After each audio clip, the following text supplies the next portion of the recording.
Welcome, everyone. Welcome to this special day, at least for us. It's amazing to see all of you here in this call. So we are really excited to officially introduce the Scrum Guide expansion pack to you, which Jeff Sutherland, John Coleman, and I wrote over the last couple of months. You might have asked, what is the idea behind that? And it is intended to be a practical complement to the 2020 Scrum Guide.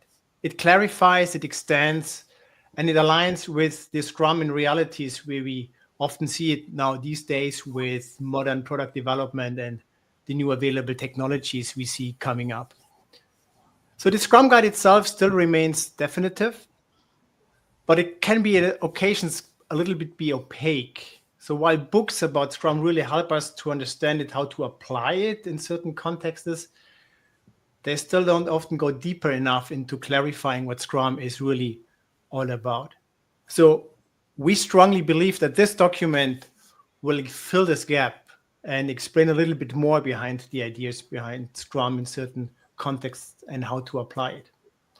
So today we will show you this extension pack, and hopefully you will get some value out of it as well. So the first thing we'd like to talk about is the stronger emphasis on products in Scrum. So this, and I think, probably some of you, if you have attended a training or something like that, it's really this product over project thinking. And I think it has become much more prevalent in the last couple of years, this product thinking over a project thinking. And projects are temporary. Products are ongoing. We have them once we created them until we retire them eventually. So Scrum supports outcome-driven work, not just short-term delivery. And now product thinking is much more emphasized, fully emphasized. And if you really think back now, if I remember correctly, maybe Jeff, you can correct me, but Scrum was shown 1995 at the UPSLA conference in Austin, Texas, in the first form. And we had a product owner since then already. So this product mindset was really clearly emphasized. So that's an important aspect I think you will see in the expansion pack.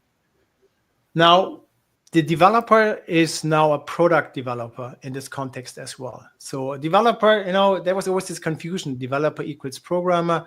So we tried to clarify it a little bit more by saying, okay, a developer is now there to help build the product. Could be a programmer, could be a business analyst, or some other skills as well. And each product developer is fully responsible of shaping the valuable outcomes in the same context as we had it before.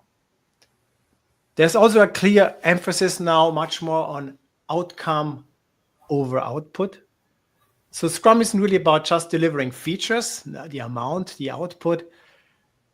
And the current guide can be really read as that Scrum is a feature factory. It's about ordering, delivering. There's really no word about that much about outcome. Customer value is what really matters. So it's really about creating meaningful results, outcomes for the end user. And this has been also pointed out in a hopefully clearer way for you. Now, there was always also the problem, like we have a product owner, we have a product backlog, but we build an increment. Now, this we also tried to solve. And so there's still an increment, but there's now also a product artifact. So essentially the increment is what we built iterative and incrementally. So there's no change to the meaning as in the existing Scrum guide. But now essentially once we give it into the hands of the users, it's their product. And the product in that regard should deliver the outcome, the value for the users we are aiming for. So now there will be also a product increment as well. And in this context, it was revealing for us because suddenly we had increment and we had up product. And we realized the different quality criteria we're actually looking for in regards to making sure we did it right. So now we have two definitions of done, if you want to think about it this way. So we have a definition of output done, which is, you can think about the classical definition of done. The definition of output done is about engineering standards, code quality, test coverage. But now we also have a definition of outcome done. Now, this is the evidenced and the measurable for the impact for the users and the business. So the product impact we actually are looking for. So again, the definition of output done is for the increment. It's about technical completeness, ensuring the increment is shippable and meets the quality standards we are looking for. So this is about how we develop, how we test, how we integrate, how we document, how we handle non-functional requirements like regulations and other things, how we make sure security is covered as well. So essentially, it's about the product is professionally built of a high quality standard. Now, the definition of outcome done, this is kind of about the real world impact we are looking for. Did we make a difference with what we gave into the hands of the users? And it's much more focused on evidence, kind of outcome value from the user's perspective. And let's say we deliver a feature which is there to cancel a credit card once you lost it or it was stolen. And in the definition of outcome done, there could be something like at least 15% of our users who report a lost card use the in-app capability to freeze their card so they don't call up anymore. And therefore, we also hope that our support volume will drop by 25%, which is a big expense for us. And we hope that the customer satisfaction score stays the same, maybe even goes up because they say it's much more convenient to do it within the app. And the time to resolution decreases from 10 minutes. Maybe you have to be in the line to wait until you have somebody taking care of you to under 2 minutes. So this really shows whether the approach, the implementation of what we have done, and once we gave it to the users and they could work with it, solved the problem, achieved the impact, the outcome we are aiming for. Now, in this context, it's also much clearer that we now also focus on product discovery and validation. And this is covered to one degree through the definition of outcome done. So product creation is more than development. It is also understanding what is the problem we are going to solve, for whom are we going to solve, and how could we do it in a good way, and does it make sense to actually do it? So, if something provides high value and is low risk, well, okay, we are sure about it. Let's just do it. But maybe you have something which you believe provides high value but is high risk. So maybe it could be a smart idea to first run a small experiment to learn to see whether this is meaningful to do, and learn from that and then decide whether to go ahead with it, yes or no. So this idea about having this more closer to Scrum, discovery and validation, helps to validate assumptions, discover what users really need, and avoid waste. This is really an important aspect. And either way, the outcome done in that regard is really our learning checkpoint, and we use that to measure, bring in the metrics as much as possible. We want to favor also in this regard direct evidence. So this is much more clearly stated right now in the Scrum Guide expansion pack in contrast to what we have in the current Scrum Guide. In that context, it's also about the product owner. We want to make clear the product owner is more strategic. Again, going back to the 2020 Scrum Guide, you could read that the product owner is there to mechanically prioritize the product backlog, maybe write tickets, the Jira tickets, and works with the developers. But we believe the product owner isn't a task manager. And in the 2020 guide, as mentioned before, the product owner is often very transactional, like an order taker.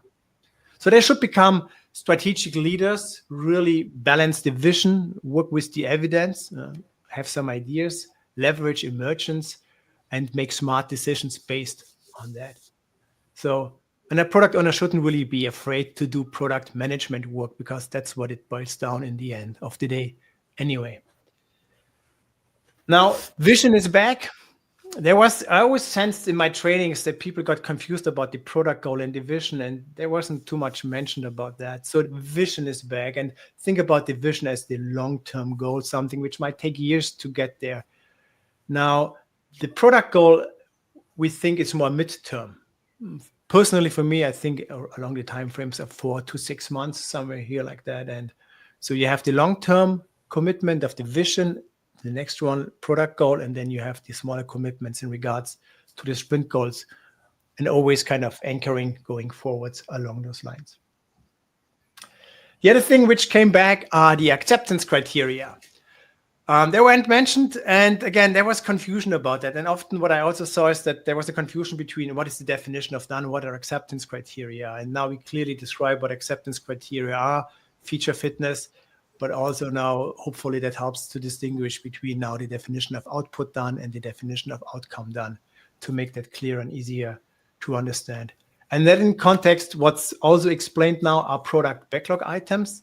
They were mentioned often, but not really kind of explained what they are. So we just made sure, hey, your product backlog is composed out of product backlog items.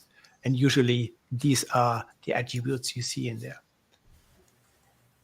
We also try to put a little bit more emphasis on the refinement. Our experience has shown us that the refinement is an important activity. You might think about it as an event, maybe not. It's kind of like somewhere in the middle. Some people just say, yes, we want to work with this way. Others say, well, for us, it doesn't really make that sense, but we think refinement is important. And it really helps us to break down and is more detailed in detail. One team, one product is also emphasized. So if possible, as long as possible, we really want to make sure that one team works for one product to take out that the Scrum team as a feature factory working on several products in parallel, which is causing many, many problems. And because also this has one problem about what is really the outcome we are aiming for. What is it, what we want to achieve? And then also a little bit, not too much, but a little bit of scaling, because these days I think most teams are, once they understand Scrum and how it works, enter really quickly a scaled environment where there is several Scrum teams working on one product. And we talk about it. We give you some leads about what's important about this. It doesn't go too deep in it, but it gives you a little bit of context, what we think is important in that regard. So I think everything with the product thinking, what I've been talking about here right now, is really, it shows you that Scrum can be, if applied in the context, how we describe it in the expansion pack, can be a really true operating model. So how you can bring people together, how can we go about that? How do we put checkpoints in our process and make sure that we have clear outcome focus, good metrics and learning and a learning culture around this as well. Okay, Jeff, up to you. Okay, well, for the last few years, I've been trying to. Oops. Is this only me or is this Jeff? Yeah, it's a connection on Jeff's side. Yeah. So while we're waiting for Jeff to reconnect there, I just want to thank Peter for connecting myself, Ralph, and Jeff. Except for his principles in Scrum. Jeff is back. Good. I think we still have an issue with this connection.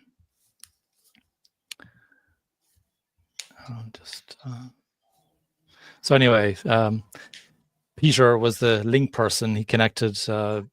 Peter and Ralph already knew each other, and Peter is obviously very involved in Jeff's organization, and they have a lot in common as well with, I believe, doing the Scrum Guide translation in German. Is that right, Peter? More in the, to be frank, in the Scrum and Scale Guide translation. Scrum and Scale one, yeah. Okay. I'm part in the German Scrum community, and what I really like to see is that our communities connect as one whole global Scrum community. I really like to see that. Thank you for this initiative. Yeah, thank you, Peter. Wouldn't have happened without you. Okay, we got Jeff back. So Jeff, you're back. Welcome back. Okay, sorry about that. Could you start from the beginning again? Because I think you cut off immediately you started talking. So we're trying to give a little deeper understanding of Scrum, because the 2020 guide was very short, which is very good for getting started, particularly in many domains like marketing, sales, and stuff like that. But then people have lots of questions. And so every week I'm getting asked these questions. Like, for example, Scrum is based on 3 pillars: empiricism, inspection, and adaptation. Well, where does that come from? Well, when Ken and I were first formalizing Scrum, he met with 2 of the leading system engineers in the world at DuPont, Ogunaki and Ray. And he explained to them that waterfall doesn't work. You're always late. And they said, well, that system doesn't work because your requirements change too much and too fast. They're very volatile. And so anyone that's clear thinking would know that that wouldn't work. And so then Scrum, Ken explained the idea of Scrum. And they said, well, what that is called empirical process control. And you should read this chapter in our book. So with empirical process control, you have a black box, you have inputs and outputs that you're constantly checking. So you're inspecting, and then based on what happens, then you change your behavior. That's what that's all about. But it turns out that you need to have a special environment of that. So if you dive a little deeper, we have the Scrum values, okay? Why do we say that openness, respect, and courage are so important? Because you can't have transparency without it. So that's where it starts. And then if you're going to inspect to do a really good job, you need to go deep. And so focus is absolutely imperative. And then adapting, you need more than just, okay, maybe I'll do that. You need a commitment to execute. So let's take that down a little lower into physics and mathematics. And if we go there, we go into what I use as John Boyd's energy maneuverability theory, which is a mathematical formulation of how in a fighter aircraft you trade altitude for speed and speed for altitude, and how do you do that in exactly the right way to win, because what we're about is winning. And that's why we've been talking about outcomes, right? It's only the outcomes that make you win. So Boyd says, observe, okay? This is the empirical thing. Then he says, orient. And that is positioning yourself really in the Toyota A3, the way Toyota is run, the root cause analysis. That is positioning yourself so you understand. And then once you get that right position, you decide in the intervention. And once you decide, then, as a fighter pilot, the strike is immediate, right? So that speed of execution and then going right back into the cycle. And Boyd used a mathematical theory to then build the F-16 aircraft, which was the only aircraft that was cheaper than aircraft that had come before it and more maneuverable, right? We've never had that since. Everything has gone downhill since Boyd died. So there's multiple levels. When you go down to, we say Scrum is based on complexity, not predictability. Why is that?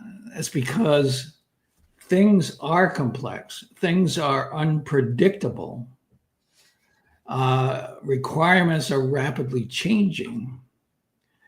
And the goal of Agile in general and Scrum specifically is to change that velocity into value that allows you to win in the market, right? So you're actually using that change to fuel your competitive advantage against your opponents.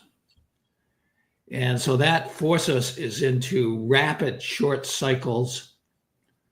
And as we inspect and adapt in a cycle, changing what we're focusing on rapidly. And if you dive down deep into physics, if you read my book, you'll find that the most interesting thing that's happened, in my view, in physics in recent years is Wolfram's physics project, where he and his team of theoretical physicists have simulated the universe. And what they found out is if you simulate things, the amount of compute power it takes to simulate even something as simple as a project is infinite. So you can't ever know when the project will be done until you run the entire sequence. That's the way the universe works at absolutely the most fundamental level. Things are really complex down there. And so our whole system, biological systems, have evolved to inspect and adapt. Our brain is an inspection and adaptive mechanism. And the better we do it, the more we survive, right? We don't get eaten by the saber-toothed tiger because we predicted that we should not go there. We should take this other route, right? And that brain, today, we're building mathematical models of the brain to run the robots. And the leading model is called Friston's free energy model of the brain. And what it's based on is the robot runs a simulation, then picks up a part.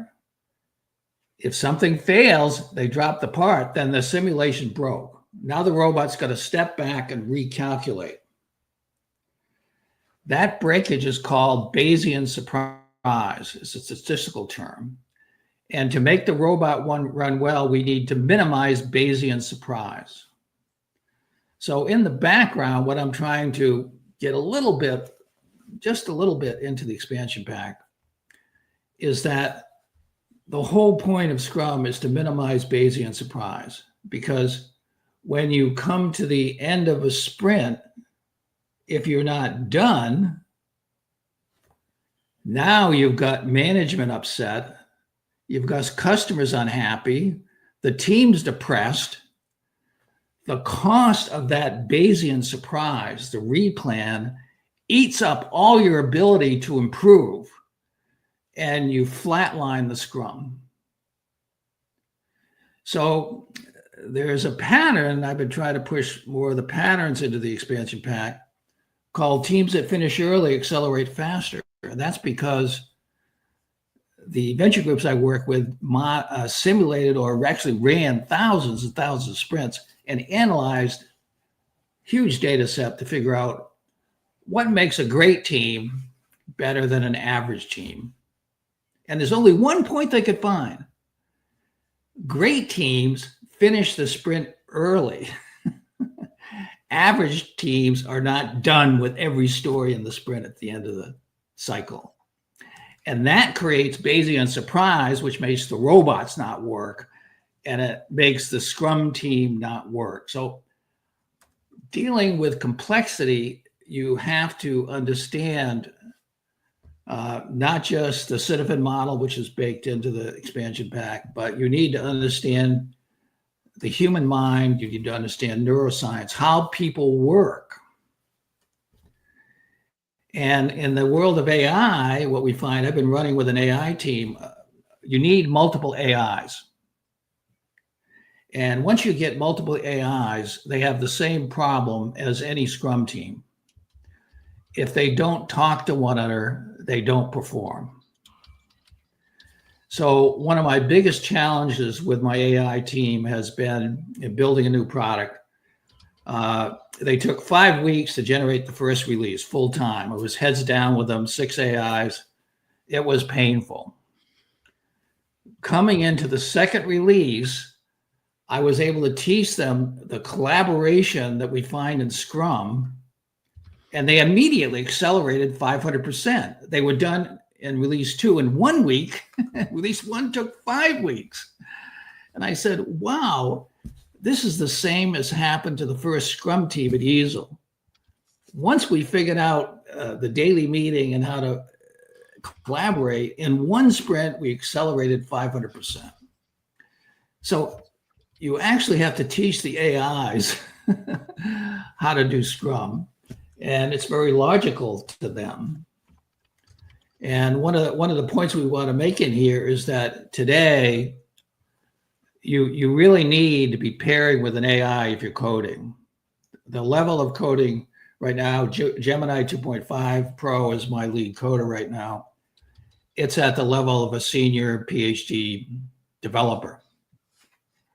When that Gemini starts going through and tells me how it's thinking through a problem, it actually is teaching me. And so AIs are becoming not just a tool that you prompt. It's becoming a system of thinking that you collaborate with. And so now as I work with the AIs, I'm not telling them to do something. I'm like a good product owner. Here is my problem. What ideas do you have? And invariably, just like in Scrum, the team usually comes up with a better idea than a directive Scrum Master or product owner. The AI will come up with a better idea than I can possibly come up with. And then I'll look at it and then I'll say, let's try that. And boom, 5 minutes later, it works, okay? So getting AI into the enhancement pack is a really important thing, given what's going on right now. Another aspect that we spent some time on is emergence. Why do things emerge? Okay, so then things emerge because of the 3 pillars of Scrum. You're inspecting and adapting. As soon as you inspect and adapt, you see the requirements that you thought you were going to do are now a little different, and you change the requirements. And that makes the product evolve in a direction that's often unexpected. That's the emergence. And we see the same thing happen in biological systems. And in the way evolution works in biology, it works the same way in product development. So we want to talk more and more about how we actually do what John Boyd does. How do you take advantage of the volatility of the requirements to actually innovate faster so that you win against your competition? You have to understand that emergent phenomenon of your product. It's going to grow. And particularly if you're working with AIs, it's going to change really fast. I found that, in order to rebuild a whole product, which sometimes you want to do when you get stuck in, an architecture that doesn't work for these new features, you might take 3 to 6 months if humans would do it. And AI can do that in a week. So we have rebuilt the product I'm working on from scratch at least a dozen times in the last year. And it's always done in less than a week. So the speed of emergence means if you're working with AI, you have to actually understand Scrum better than you used to take advantage of its capabilities. I think we talked enough about the cognitive load, but there are many neuroscience factors, as we've looked at, again, what makes great Scrum teams as compared to average Scrum teams. Great Scrum teams are tapping this finishing early phenomenon that reduces Bayesian surprise, but it also gives the brains of the team a dopamine rush. They get excited, right? So it's just like those of you who are runners, you get out there and run, particularly if you're a long distance runner, you do it long enough, all of a sudden you're getting high when you're running. It makes you want to run harder, run faster, run farther, and makes you want to win. And then you're really excited. And when the whole team gets like that, their performance moves to another level. So as a Scrum Master, how are you going to tap that? And there are 7 other really important neuroscience factors. And one of them is triggered by, we used in the first Scrum team, we used the Adidas video, the all-black rugby team, haka. And the haka stimulates the vagus nerve. And what it does is it makes everybody settle down and become fearless. And in that fearlessness, they also feel a sense of unitedness. So they become a fearless, powerful force. And this is why the All Blacks rugby team in New Zealand have won more World Cups than any team ever in any sport. Because they become an absolutely fearless, unified force to be reckoned with. And the great Scrum teams embody that capability. So Scrum enables fast learning, fast adaptation, responding to requirements more quickly. The more volatile the environment is, the more complex it is, and the more leverage Scrum gives you. And so we're trying to get some of these things. We can't put them in a short paper like the 2020 Scrum Guide, but we can augment the 2020 Scrum Guide and get people a lot deeper into Scrum that will make them a lot more successful in implementing it. And I think I've hit my time limit, so over to you, John. Good stuff. Thank you, Jeff. Thank you, Rav. Thank you, Peter. And I just want to say something very important before I go into my section, that Scrum Guide still describes Scrum. If you want to get trained in Scrum, you want to get certified in Scrum, you go to all the gold standard organizations like Scrum.org, Scrum Alliance, Scrum Inc. That's where you go. That's where you get your training and you're good to go. Scrum Guide still describes Scrum. And we also refer to a simple guide to Scrum as well from Tobias Mayer as well and his colleagues. If you don't want to read something as long as the Scrum Guide of 13 pages, you want to read 2 or 3 pages, you can go to look at that. The document that we're sharing today is expanding on Scrum. And so when you expand, it means you make it bigger, you don't make it smaller. So it's kind of interesting that within a few weeks, we have a document that's making Scrum much shorter. And now we're saying we're not changing Scrum because all we're doing is we're just expanding on it. Lots of additions and lots of suggestions, but what's in the Scrum Guide still describes Scrum. So if you get into an argument with someone, it's what's in the Scrum Guide, not what's in the expansion pack. Okay, so that's the first thing I just wanted to reiterate. Don't want anybody to be confused about that point. Okay. The second thing I just want to bring up as well is that in expanding the document, we put a lot more emphasis on humanity, on ethics, on behavior, and on coherence. And if you want coherence, one of the things that you need is to maybe understand what you're talking about. So for example, a few days ago, I was talking to one of my peers and we're having a debate and I asked the question, well, what do you mean by that word? And my peer had a different opinion about what that word meant. And that's half the problem.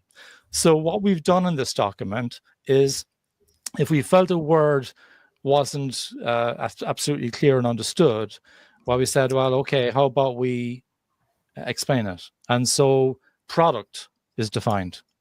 And that was really difficult, by the way, because the world does not agree on what a product is, but we had a good go. And this document will be updated every few months. So in September, there will be a new release of this. And someone asked, are we planning to do a new guide? No, we're not planning to do any new Scrum Guide. That's not what this is about. This is the expansion pack, and that's what we're going to talk about today. So we define product, we define stakeholder, mentioned 14 times in the 2020 Scrum Guide. Now it's clear what it is. All the different types of stakeholder, not just internal people, but also customers, end users, legislators, governance, and so on. Very specific about all of those. Value, what is value? And what's professionalism? Because we talk a lot about professionalism, but what do we mean by that? What's an impediment? What's technical debt? What's customer experience debt? What's user experience debt? All these things all these words that people throw around, we thought, well, let's have a go at trying to define those. So now you have something that you say, okay, this is what we mean when we say those things. And then what we tried to do is we tried to improve the coherence of Scrum with the environment that you're working in. And Jeff talked about AI, for example. So there are lots of possibilities with AI. And there are lots of dangers with AI. So we provided guidance on how you can still keep humans accountable for what happens in the Scrum team. You can use these tools to help you, but who knows? In 3 months' time, maybe the agentic robots have taken over. I don't know, but that's why we need to keep the document up to date, because we don't know what's going to happen. But right now, we think there needs to be what we call a human in the loop, but actually a human really at the center, really driving the whole thing. And the weight is squarely on their shoulders. That, yeah, you can use these tools, but don't say, oh, sorry, it was the AI. No, it was you. Like, you're on the team. So that's a really important thing. Also, what we did as well is we looked at the coherence for product management that Ralph was talking about. So instead of assuming that we're delivering value, how about we define value, but also say, well, we're delivering potential value, and discovery is made more coherent with Scrum. You don't have to go to a class to find out how do you mix discovery with delivery. We figured it out. Lots of you have figured it out already, but we wrote it down. So those of you who hadn't figured it out, well, this is kind of an idea without kind of falling into recipes. These are things that you could look at. These are the considerations you should look at. We reduced the friction that there still was a little bit with Kanban.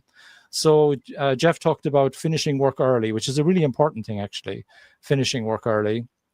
But also, if you have some items at the end of the sprint and you didn't quite get them to done, hopefully that doesn't happen that often, because that's not great. But some teams are very adaptive, and they do have items going across the boundary. So is it really right for that item to go back onto the product backlog? And in Scrum Guide, it would say you put it back onto the product backlog, you resize it. We're suggesting that, maybe you leave it where it is if you're confident it's going to go into the next sprint. Why would you upset your flow metrics just because, why would you put an item back and reset your metrics? That didn't make much sense to us. So we gave that option there as well. Also, what if you get all of your work to do with the sprint goal done early? What do you do then? Well, then you can keep chasing more work towards the product goal. We're being clearer about that. We talk as well about the different types of stakeholder, but also inanimate stakeholders. Often what happens is what people do is they focus too much on the animate stakeholders, the humans, but also sometimes there's things like the law, for example. The law is the law is the law. And so you could very well think you're illegal, but actually you might have an issue because maybe we've got a situation where we're not actually compliant and so on. We also talked about value realization. How do you ensure that teams don't just focus on delivery, but also, when we deliver that thing towards that particular outcome, did we hit the bullseye? Did we achieve what we were hoping for? And then that ties in with strategy as well. Are we coherent with strategy? So we tied into Roger Martin's work and Tom Gilb's work, for example, and to an extent Dave Snowden's work as well when you go into the more complex space. How do you deal with emergent strategy? We've been very clear about that, at least where you can start with that. The product owner is a strategic thinker. And essentially what we've done as well in this is we've created a lot of content that we hope you'll find helpful, particularly management, other types of change agent. If you have managers in your organization, how can you help teams to be more effective with Scrum? How can you create that environment? And so we brought in some ideas from the adaptive enterprise, like beyond budgeting, for example, humanocracy, sociocracy. These are things that you can think about. Dave Marquet's intent-based leadership and immunity to change, lots of little ideas like that. Because what we don't want is a situation where the work in the Scrum team is incoherent with what's happening in the environment. We want everything. We want it now, and we want it even yesterday, and we want maximum quality and all these things. I love what Johnny Ive says as well, by the way, about you can still achieve quality at speed. And in fact, that's where we're going. We're talking about adaptiveness at speed. But let's try to be coherent about that and not leave people in a place where they don't really have what's needed, if that makes sense. So essentially what we've done is we put this back together to help you to have a more successful Scrum adoption. Scrum Guide still describes Scrum. You want to find out about Scrum, you go to the Scrum Guide. You want a shorter version of Scrum, you go to a simple guide to Scrum. You want to find those Hexi cards, you might have heard of them, Scrum Hexis. You look at those, they'll give you a 2025 view of the 2020 Scrum Guide. But if you want some guidance about how you help your environment to be coherent with agility, maybe this is something that you can be looking at. How can you make your organization more adaptive, more humane, more effective, more efficient, and so on. So we've been delighted to be doing this. Myself, Ralph, and Jeff, and Peter have been involved in this. Lots of reviewers have been involved as well. Some have been named, some have not been named for understandable reasons, but lots of people were involved. I think it's well over 30 people giving us very detailed feedback. So that sometimes took us hours to go through, myself, Ralph, and Jeff, and Peter. So really, really grateful. And the good news is that we will be accepting feedback from the community as well. So when we show you the website in a few minutes, you will be able to basically, have a discussion about maybe future ideas for the Scrum Guide expansion pack. So this is for the community. It's we want to be as open as possible to make sure that you can have your say and maybe some suggestions for improvements, or maybe you see some bugs or there's some incorrect references or whatever. So maybe you can check that out. So yeah, so that's my little bit. So I think we've kind of whipped up a bit of interest here, Peter, Jeff, and Ralph. So I think people might be getting a little bit impatient. So, okay. So Scrum is still Scrum, but if you're interested about the Scrum Guide expansion pack, what I'll be doing, and I hope it works, I will paste the URL to the website, and you should see it hopefully in the screen. Give me a second. I click on it. Ta-da, here's the URL. We were promised this site will hold. So go there, read it, download the guide. The English version is available as a PDF in A4 as well as a letter format, and it's online readable on the web page as well. We put everything onto GitHub, so that is also the collaboration tool. And go there. If you have some ideas, feedback, let us know. And going forward, we plan to make frequently releases. So right now we are aiming probably September around to just, because we had many good ideas, we got good feedback. Now it's out in the open. We will get even more good feedback, and we try to bring then these into the expansion pack as well. So have fun reading it. And of course, another question, what is the impact of the expansion pack on Scrum exams? 0 impact. There is no impact. Scrum is described in the Scrum Guide. Scrum Guide is your go-to reference for Scrum. You want to find out about Scrum? You go to the Scrum Guide. You want some suggestions for some additions for depending on your context, you can check out the Scrum Guide expansion pack. You want some more explanations about things, what is a product, what is a customer, what's a user, all these things that we take for granted, check out the expansion guide. Okay, so it's not for everyone. We appreciate that. It's going to be really kind of targeted at curious change agents, including managers. And so, maybe you want a simpler document. That's fine. That's why Scrum Guide is still there. That's why we have other sort of resources, materials, and so on. But if you're curious, the document is well referenced. So not only is it bigger than Scrum Guide, it also has references with hyperlinks and books. So I'm sorry, we've opened some doors and windows into other stuff that maybe you might want to learn about. So, because there's a lot to learn. We tried to do our best to condense it into the document. So Jeff, any comments from you before we wrap up today? And I'll have a chat with Ralph as well and Peter. I would just echo what you just said, that under the Creative Commons license for the Scrum Guide, anybody can create a document about the Scrum Guide as long as they reference the original, which is what we've done here. And in fact, there are several individuals that have created very good documents of this type about the Scrum Guide. And we've even referenced, I think, 2 of them in the expansion pack. I think the expansion pack is useful because all of us have spent a lot of time actually creating the 2020 Scrum Guide with Ken. Okay, so we really know a lot of what's important. And we also know a lot of what we had to leave out that is now confusing people. We're trying to, put a little bit of more stuff in there to make it easier to adopt for some people. Thank you, Jeff. Ralph, what about you?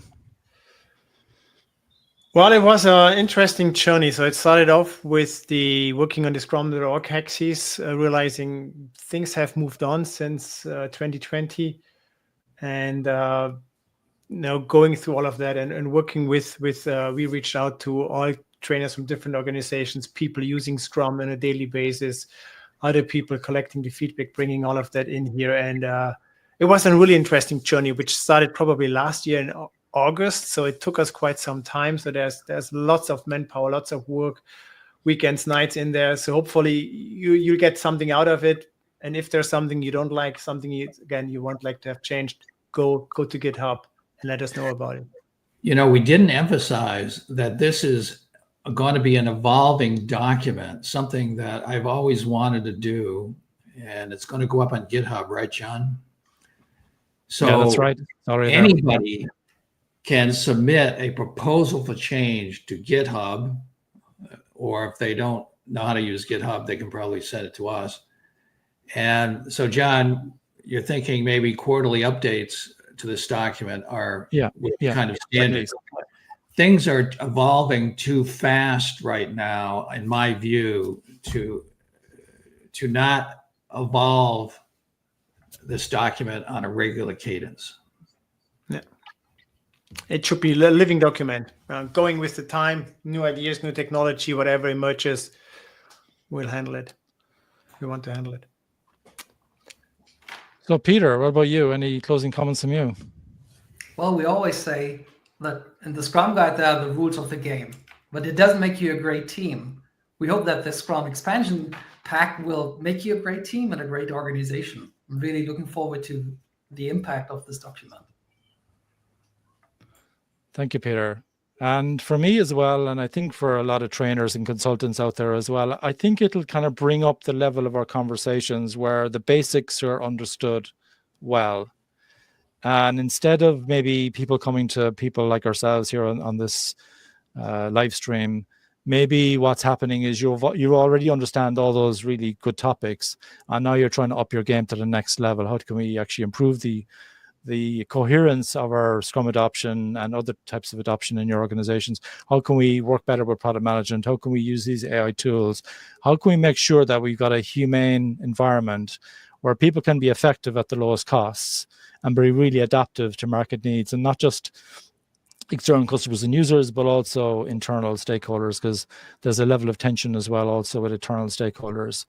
A lot of inspiration from the various reviewers as well, and really some really leading thinkers. You'll see in the references some of the people who've inspired us, but I'm sure there's lots of people that we've forgotten that they inspired us, and maybe we'll think of those in the September update. But if you spot anything, just let us know. It's a document, it's on GitHub, you can join the discussion, and you're more than welcome to contribute. We'd love to get some ideas on how we can make the document better. I want to thank everyone so much for joining. Thank you. Yeah, so there's just a few comments left, so I'll just throw them up on screen if that's all right. So yeah, since the what and the why, that looks pretty good. I like the update. Okay, there's someone giving kind of an update for everybody else, so that's kind of cool as well. Lovely to see all of your comments. We will repost this as well, so it'll be available as well later on. Please share the recording. Please share the document as well with your colleagues. Scrum Guide still describes Scrum. How many times do we say that? Scrum Guide still describes Scrum. Scrum enough, hopefully. Yeah. So no confusion. We're expanding on it, making our possibilities bigger. So enjoy it, everyone. Thank you very much. Thank you. Bye. Over and out, everyone. Bye-bye. Bye.